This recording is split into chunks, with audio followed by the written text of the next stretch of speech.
Hi, everybody. I'm Shonda Miles. I'm a business consultant, business coach.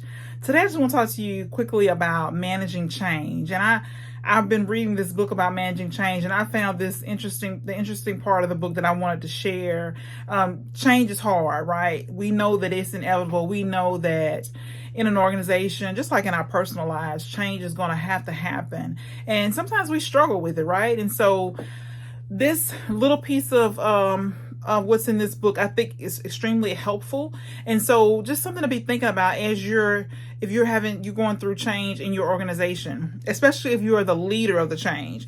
So it says the advice offered by bridges to managers and leaders on how to help people through the process of letting go of the old ways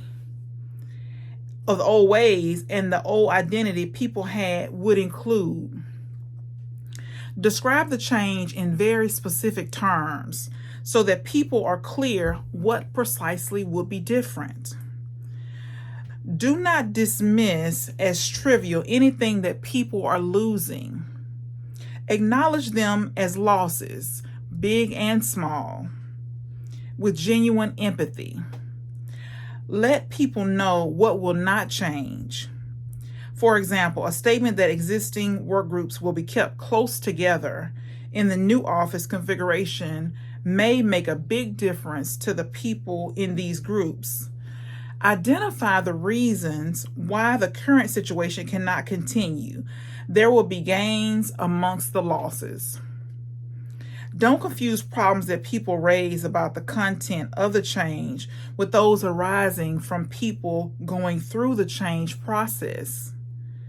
Problems raised about the content are valuable input and will improve the change. Show respect for all that has gone before. Help people to see how the best aspects of the past, its successes, and most importantly, its values will be preserved and enhanced by the change. Communicate prodigiously. Even if you've already done so, do it again. It is difficult to communicate too much. And this is from the the Effective Change Manager's Handbook. So this is Raju Sadhu and Dan Shelsey.